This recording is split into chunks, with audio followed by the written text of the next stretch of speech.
그 모세가 바로를 찾아가서 하나님의 백성을 내보내라, 놓아주라 하며 이렇게 그 하나님의 말씀, 하나님의 명령을 전하는 그런 내용입니다.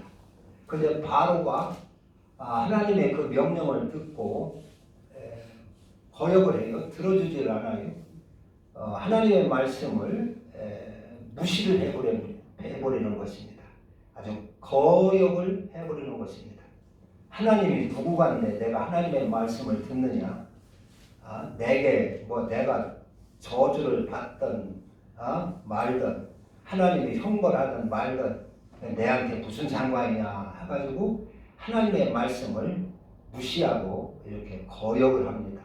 그래가지고 거역을 하면서 그 결과 이렇게 바로는 아주 완전히 멸망하는 그러한 내용이 구성으로 되어 있어요. 그래서 그 6장에서 12장 이제 6월절까지 그런 그 바로가 강팍한 바로, 완악한 바로, 돌아설 줄 모르는 그러한 완악한 그 바로가 겪는 재앙들입니다. 그러한 그 하나님의 형벌들을 기록하고 있습니다. 그래서 우리는 이 바로를 통해서 우리는 완악하지 말자. 완악한 심령에는 하나님의 형벌이 따른다. 완악한 그 사람에게는 형벌과 무서운 재앙이 끝이지를 않게 된다.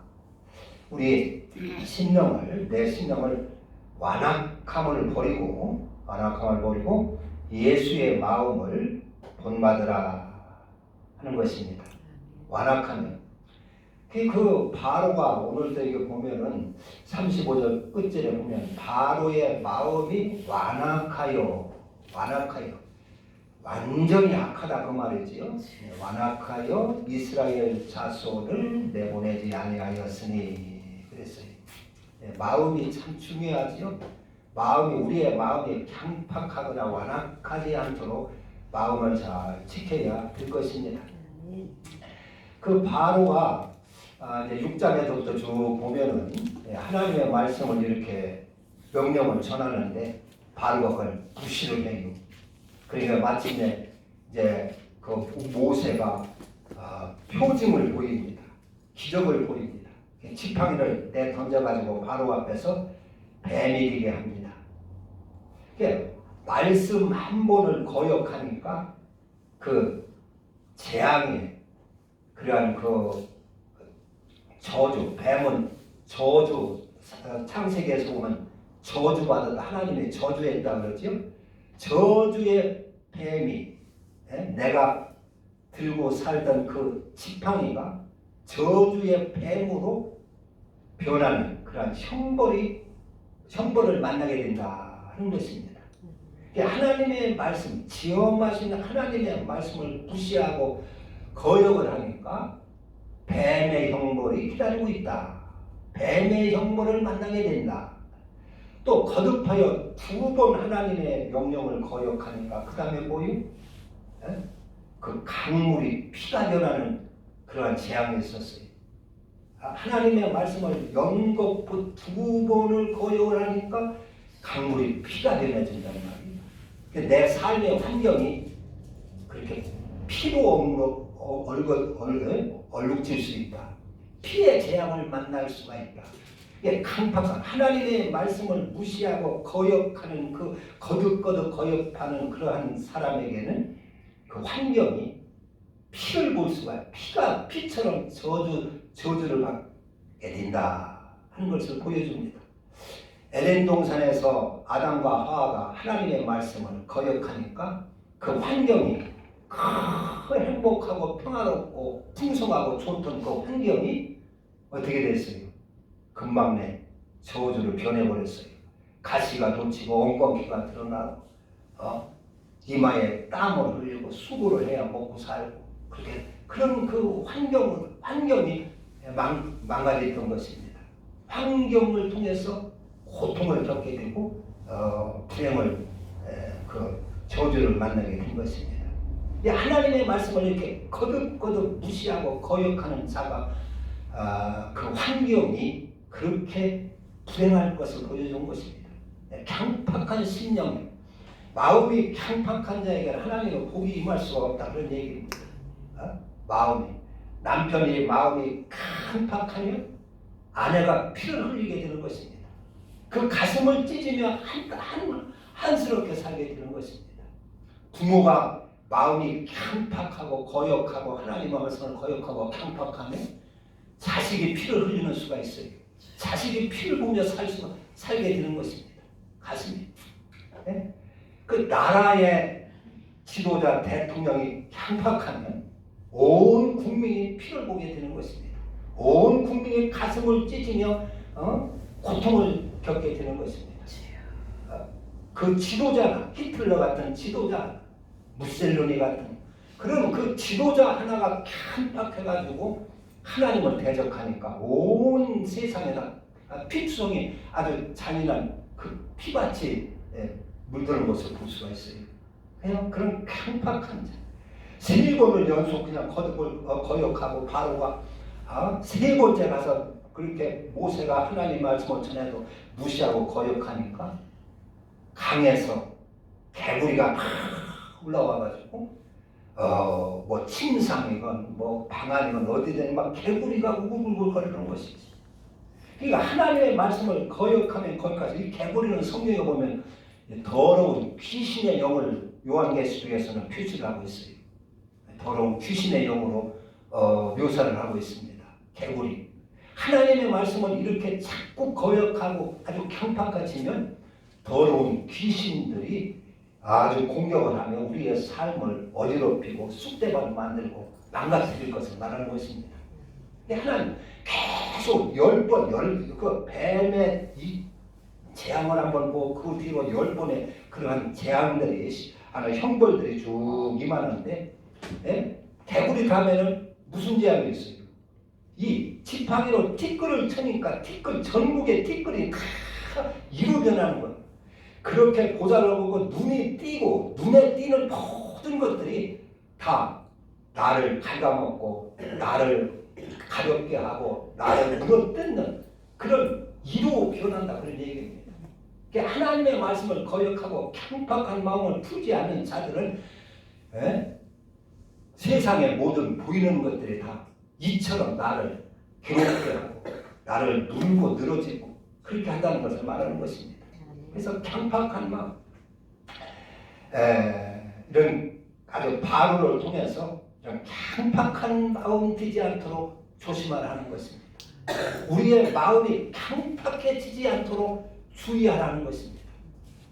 하나님은 요한복음 마태복음 13장에 보면은 씨 뿌리는 비유가 나와요. 거기에 보면은 밭이 4가지 밭이 있어요.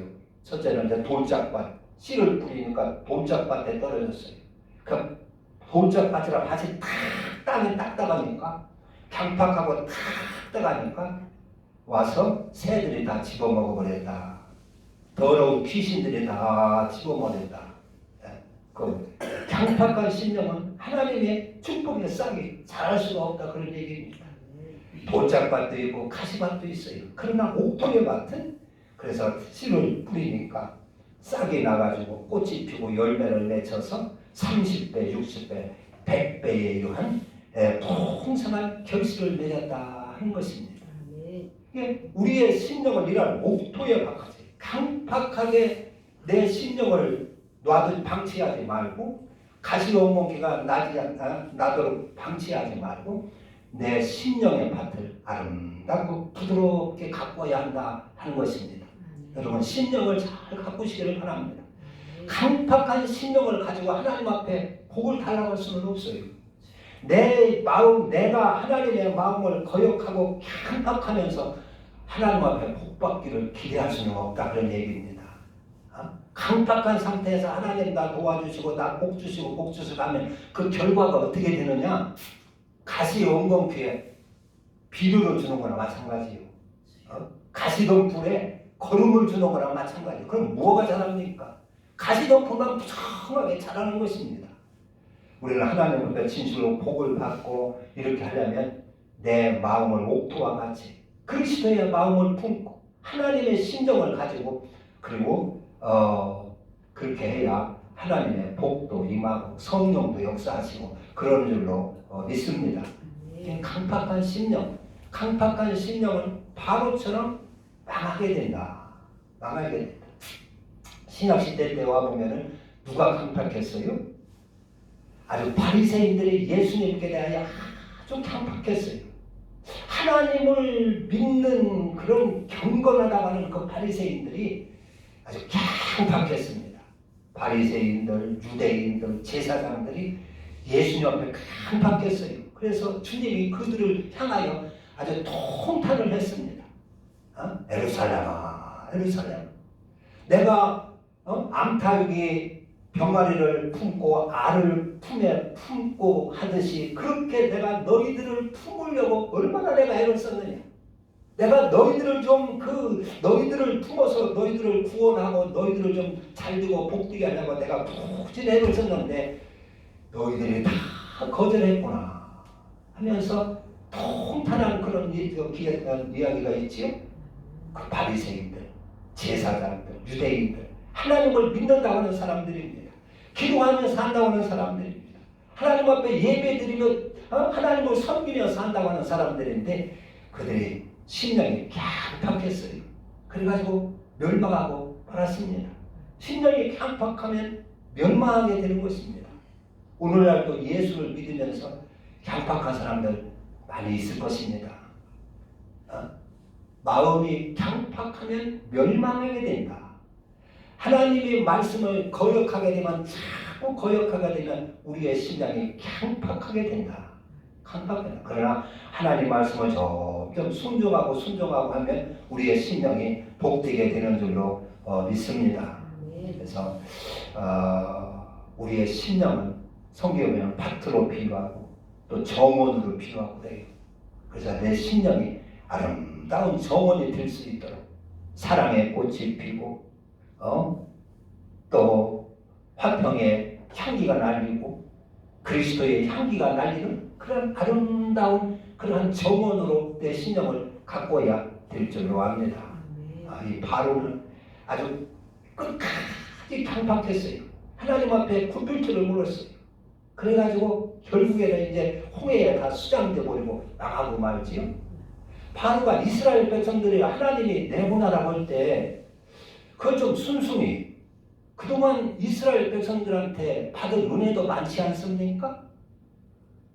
그 애굽이 흉년 들어가지고 나라가 뿌리째 뽑히고 쫄딱 망하려고 할 때 하나님의 사람 요셉이 와서 하나님이 요셉을 보내주셔가지고 그 흉년을 잘 견디게 하고 흉년에서 구원받게 하고 그래서 나라가 견뎠어요.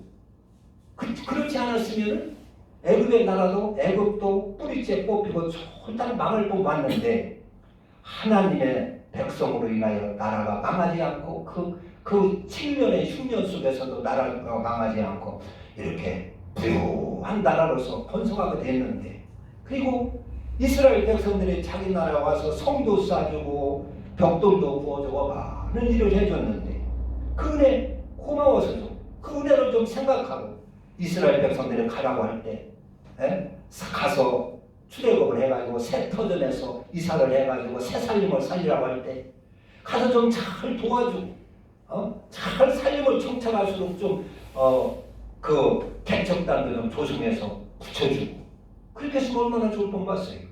그럼 얼마나 하나님 앞에 복 받을 뻔 봤어요.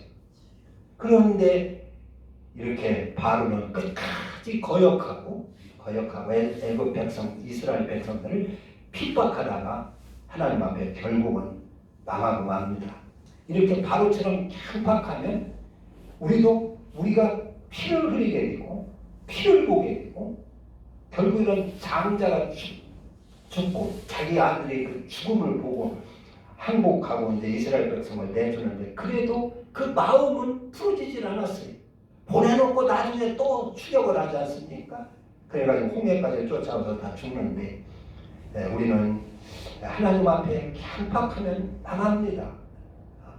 다윗은 하나님 앞에 다윗이 잘못해가지고 나단의 선지자의 책망을 들을 때 즉시 꼬꾸라졌어요.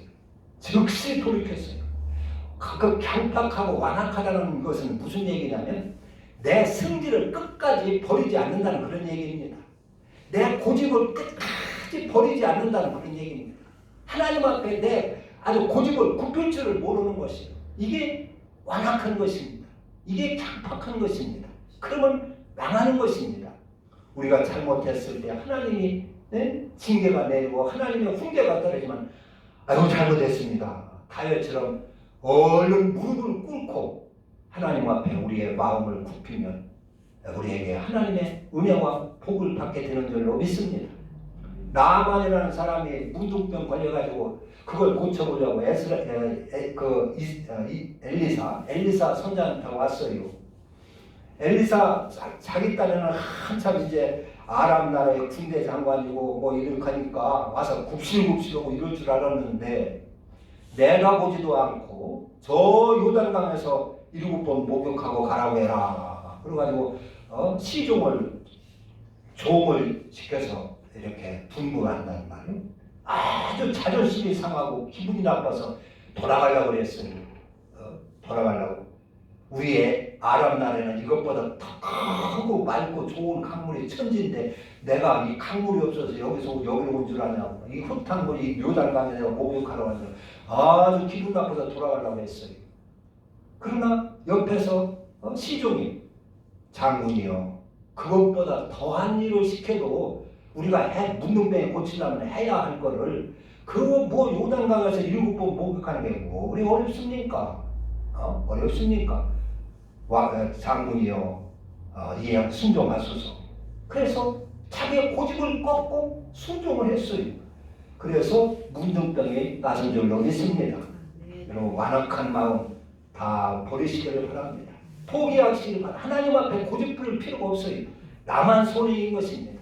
그래서 하나님이 오라면 오고 하나님이 가라면 가고 하나님의 말씀에 우리는 완악해지지 않고 고집 부리지 않고 잘 순종해서 생명을 얻고 하나님의 은혜와 복을 얻는 여러분 다 되시기를 주님의 이름으로 축원합니다.